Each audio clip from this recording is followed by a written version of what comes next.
So, no attention for the black players? Coming right up.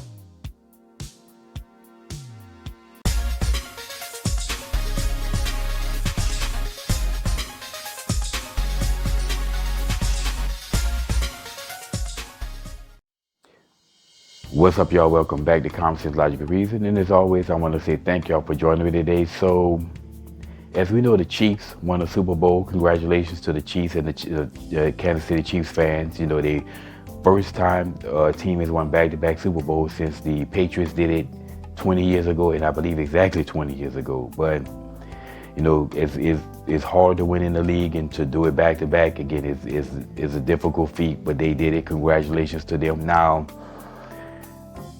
but you know, I always say race hustlers always have to make race out of everything.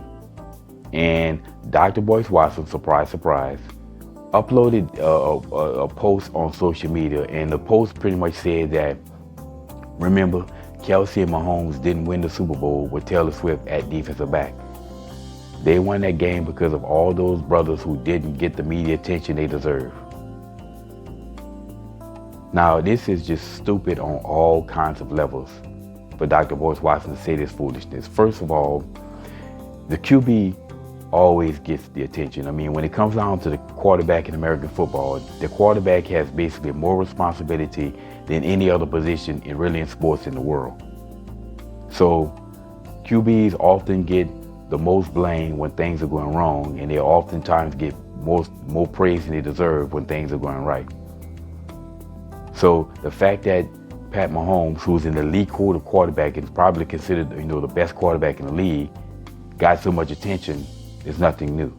So I don't know what's the big deal there. And as far as Travis Kelce and Taylor Swift, the media always creates narratives. So again, he's reaching here. I mean, ever since Taylor Swift, it came out that they were dating and she was showing up to the games, the media has been all over that. So this was even before the playoffs.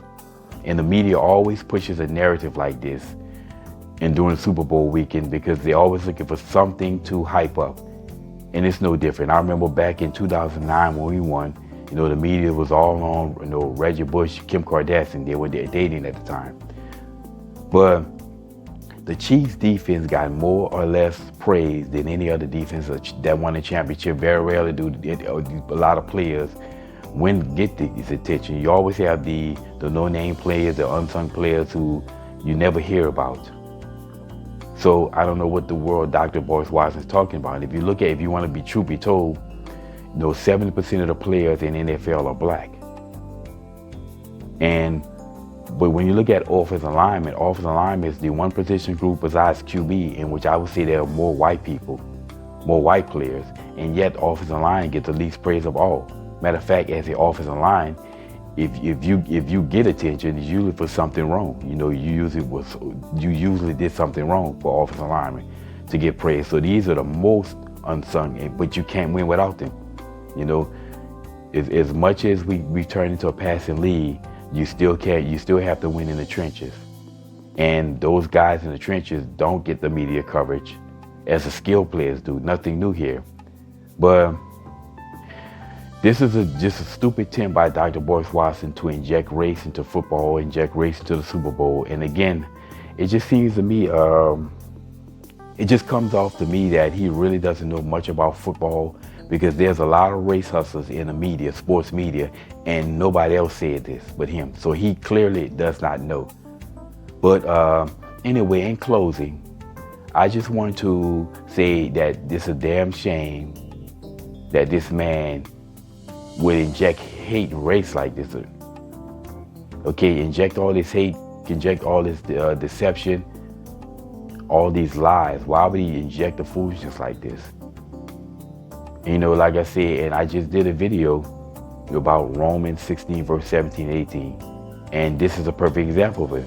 Perfect example of, these race hustlers making race out of everything and selling lies and deceit to black people and creating division. But I would issue him, Dr. Boyce Watkins, that warning because he's on a path. The Bible, I would tell him to go ahead and read what the Bible says about what happens to liars and deceivers. They get tossed in hell, and that he's on a path of going that way. And it's not me judging. You know, people always say don't judge. The Bible says don't judge. Well, I'm not judging. The Bible is judging. I'm just telling him what the Bible says, and I suggest he goes out and read it because he's headed down that path. But this is really sad to see people do this and act this way for no reason at all. They see all these blacks always fighting the power when there's no power to be fought. It's just stupid. But anyway, y'all, like I said, this is my 2 cents, and I will issue that warning to Dr. Boyce Watkins again. And as always, y'all, until next time.